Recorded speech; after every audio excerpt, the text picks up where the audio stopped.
Hey, welcome back. Tonight we're going to talk about five features of a toxic and abusive relationships. What what makes a relationship toxic, or how do you know that someone is in a toxic abusive relationship?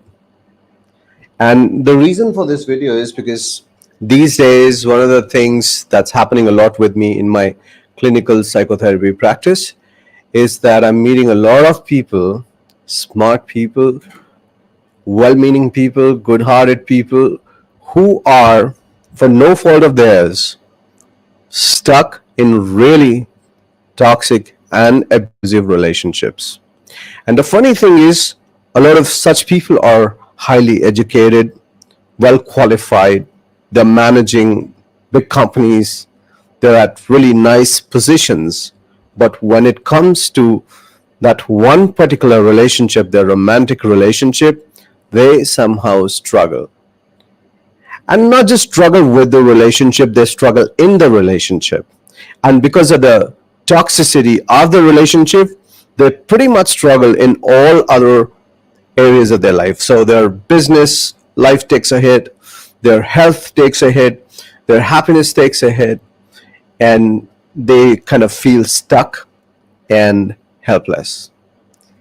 And and most of them, strangely, do not know where to seek help. They don't even know that there's a cure to something like this, that they can actually live a beautiful life regardless of the situation they're in. So if you're someone, or if you know someone who's stuck in a toxic relationship, who's in an abusive relationship, I invite you to really spend some time with me and understand five common features that I've observed in most abusive and toxic relationships. And when I use the word abuse, I want to highlight specifically that physical abuse we all understand. What we want to talk about here is emotional, mental abuse, the mental torture that a lot of people face. So definitely, if someone hits someone else, not acceptable. That's physical abuse. You don't need a class on that. It's self-evident and it's not nice, and it should stop. And seeing such beautiful, wonderful people in deep pain, I felt that it's my responsibility to at least highlight, hey, you are in a difficult relationship. And if you do not do anything, you're going to stay stuck, and it's going to go from bad to worse. Because a lot of the times, the common sense advises, hey, just wait, with time, things get better. With time, people improve. It doesn't work like that in toxic and abusive relationships. With time, they deteriorate. With time, the suffering becomes more intense. With time, a lot of people who are stuck in these relationships, because of chronic stress, they end up developing some serious illnesses. With time, if there are children involved in a toxic abusive relationship, there's a couple, the children suffer, and they suffer really bad. And this is why we're doing this conversation tonight. And I invite you to ask any questions on behalf of yourself, or maybe you want to ask a question on behalf of someone else, a friend or someone you really care for. You're welcome. And well, thank you for joining in. Oh, a lot of people are live. So the first feature, and I said feature, of a toxic abusive relationship is respect is compromised. So if I am in a relationship with someone, and I'm talking specifically here about romantic relationships, could be a couple, could be a marriage, could be a live-in, could be just a dating relationship. Lack of respect, which simply means my partner has no respect for me, or my partner does not respect me, or has no respect for my goals, for my decisions, for my choices. And my partner is always being unkind and critical of my existence as a human being, as if there is something wrong with me, as if I'm a lesser form of life. And how do we know that someone is disrespectful of us? One of the very simple things to look for is the tone, the tonality. If my partner speaks to me in a critical, attacking tonality, that, hey, get me a glass of water, you don't really need to say that, I disrespect you, I do not respect you. You just need to say, hey, get me a glass of water. This is enough to demonstrate, to subcommunicate that there is no respect. The person does not really look up to this person. So there is no respect. The basic courtesies, please, thank you, nice. So if I'm in a relationship, in a positive relationship with someone, I would be grateful every moment, thankful every moment to nature, to cosmos, to God, that thank you for having such beautiful, wonderful presence in my life. And I'll make sure that I do my best to treat this presence with the basic courtesy it deserves. I'll be polite, I'll be nice, I'll be supportive. And at times, we all make mistakes. And when there's something like a mistake, well, we sort it together. And apologize in case I go wrong. So respect for me, respect for if your partner does not respect you, is rude to you, does not offer you basic human courtesies, that's sign number one. Sign number two, and this is very important. This is, my partner does not respect people I respect. So let's say I'm in a marriage and I respect my parents. They mean a lot to me. However, my partner does not respect my parents. Or maybe I have my friends and I respect my friends. I respect my hobbies. I respect my goals. But my partner has no respect for my parents, for my friends, for my goals. And my partner is continuously disrespectful to all people, all things, all ideals that I respect in my life.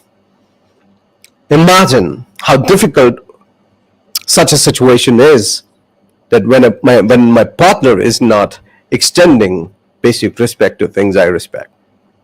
And this is the second sign. And I've seen a lot of people kind of, when they're trying to accommodate this disrespectful behavior. So in a lot of relationships, one partner is not respectful to the parents and near and dear of the other partner, and the person goes, okay, it'll get better with time. No, it'll never get better with time. You really need to do something about it. However, the action steps we'll touch later. For now, this is number two. Number three is sense of entitlement. And this is really, really interesting. I'm seeing this a lot these days, not just in couples, but in kids, in teenagers, in college students, especially ones who need support, who come for therapy. And what do I mean by entitlement is, let's say I'm in a relationship, I'm dating someone, and my girlfriend believes, by the way, it applies for both the genders, my partner or my girlfriend believes that her happiness, her needs, her desires are my responsibility. To fulfill them is my responsibility. And if I am not able to fulfill any one of her needs, or should she ever fail in any area of her life, it's my fault. Think about it. So my partner feels entitled that, okay, my partner has dreams and fantasies and desires. However, it's my responsibility and not my partner's to make sure things happen.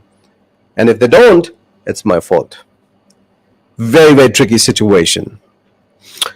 And the fourth one is boundaries. Now, a very simple example is if I'm in a relationship with someone and my partner demands that the password to my phone or the access to my email, but if I ask for that, well, that's I'm interfering in the privacy of the person.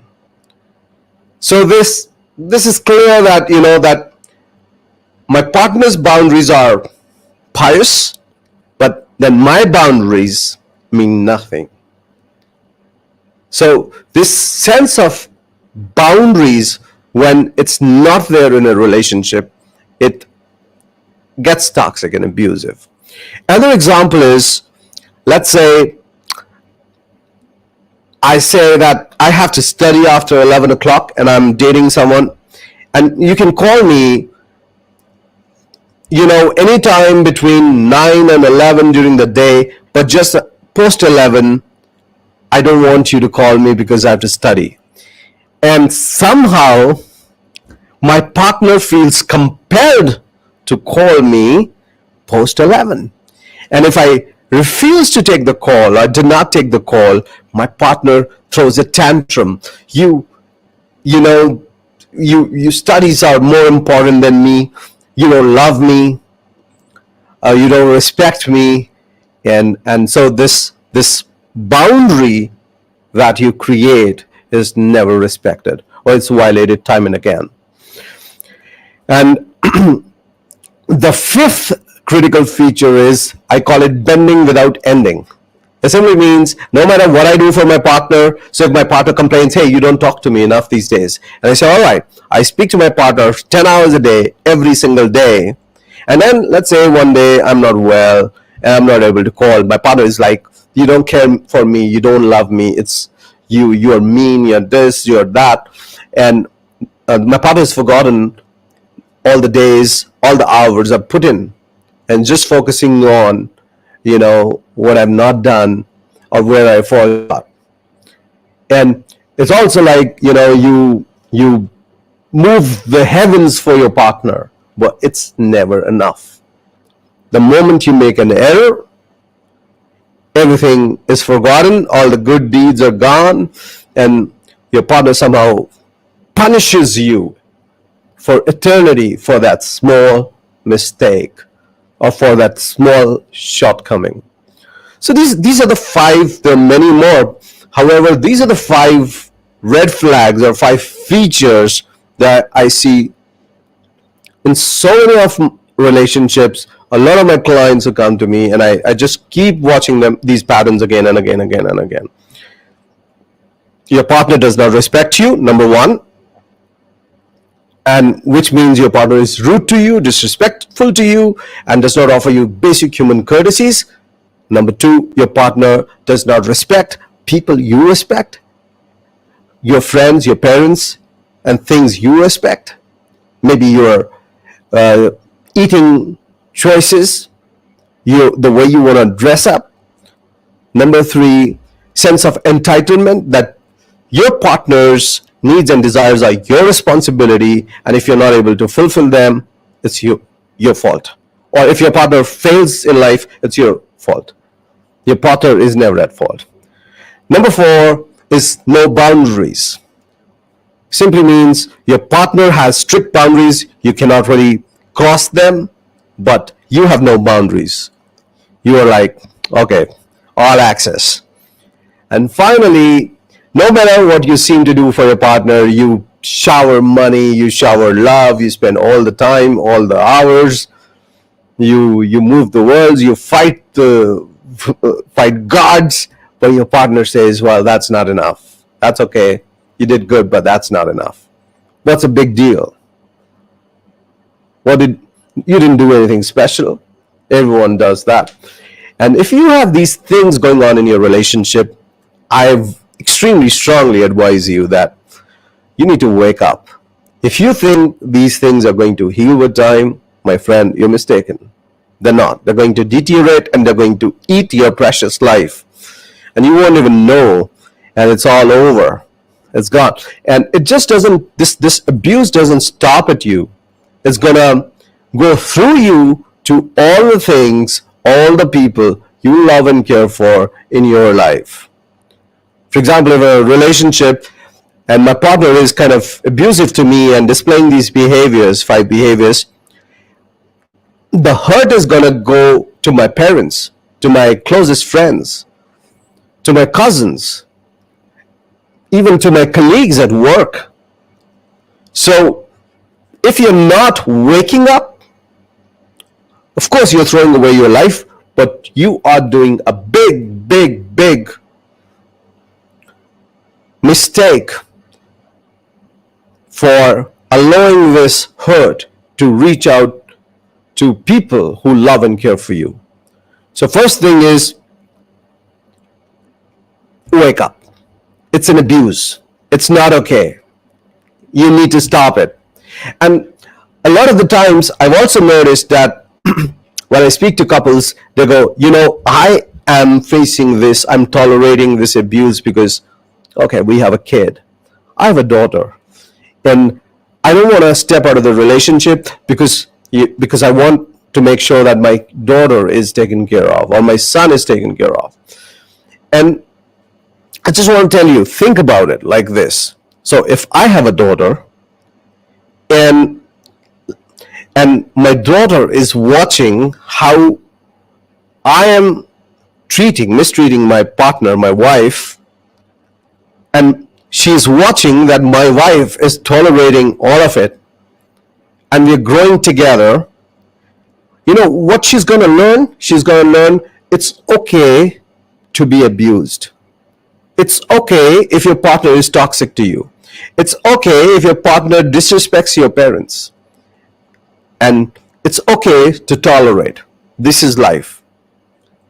You are demonstrating to your child what you do not want for your child. Your child is going to learn it by watching you. and so for the sake of your kids, for the sake of people who love you, for the sake of your friends who stand by you, if you are in a toxic, abusive relationship, I think you need to take a call. You need to understand that you need to have a spine. You don't need to really, do something great. You simply need to have a spine. You need to say stop. And if you are struggling, I advise find someone, go for therapy. There are extremely effective techniques that you can learn to really help your partner and improve and make your relationship positive. Because I assume that in a toxic relationship, when two people are together, nobody wants a toxic relationship. Nobody wants an abusive relationship. Everyone wants a beautiful, happy relationship. And maybe your partner needs help. A lot of the times I've seen that, one of the partners is having a psychological challenge or a major psychological illness. And nobody knows about it because in our society, we are not aware of these challenges, the psychopathology or the mental diseases that a partner might be struggling from. So if you go to a professional and seek help, you can learn skills to really retrain your partner. And at the same time, you can also look for maybe there is some illness, some psychiatric illness there. And so you can find it and you can support your partner. You can take therapy, you can take the support of medication, and you can start improving your relationship. I believe that as humans, no matter who we are, where we are, what we achieve in life, at the end of the day, the beauty of life, what makes life really beautiful and worth living, is the beauty of relationships that we are in. And if our friends, family, loved ones, lovers, if we have they're full of love and beauty and positivity, we can face anything in life. We can overcome anything in life. I hope, you got some insights into the 5 features. And if you have any questions, I see we have a lot of questions, and I'll see what questions I can take. And And if you have any more, please feel free. All right. So Dr. Vikasthar says, thank you. Oh, he gives a thumbs up. Thank you. Thank you, Shilpa. Dr. Meera says, important topic. Yes, thank you, Meera, for joining in. Manvi. Pinky is asking how to maintain a healthy relationship. Wow, there's a lot that goes, Pinky, in maintaining a healthy relationship. I think one of the keys is to start with yourself and make sure that you're happy and you're healthy. That your happiness is your responsibility, your health is your responsibility. If you're standing on your feet, if you're independent emotionally, financially, only then you can participate to forming a healthy relationship. Sonam, thank you, Sonam. Oh, okay. How to make a relationship interesting? Okay, yeah. I mean, there's so many ways to make a relationship interesting and keep it. And more challenging is how to keep a relationship interesting and kicking. And there are many ways. Maybe we'll do one live stream, Sonakshi, on this one. How to maintain. Okay, we have another one. How to maintain excitement in a relationship. Yes, okay. It looks like a good question, a good theme. I think we can do that. Hey, Veena, good to see you. How does respect differ from love in relationships? Respect differ from love. Respect simply means, you treat a human like a human. No matter who the person is, whether it's your relationship or not, you treat a human with basic courtesy. You're polite, you're kind, you're supportive. This is basic. Your tone is polite, you're not rude. So if these things are not there, then the basic respect is missing. Okay. Please give one red flag to avoid. Giri's asking about abusive relationships, especially when people wear masks. Look, do not compromise respect for yourself. Do not compromise respect for people you respect. Do not allow entitlement. Respect and guard your boundaries. And while it's okay to support your partner, but do not go on bending and compromising your goals, your ambitions, your ideals to make your partner happy. If you do that, there's no end to it.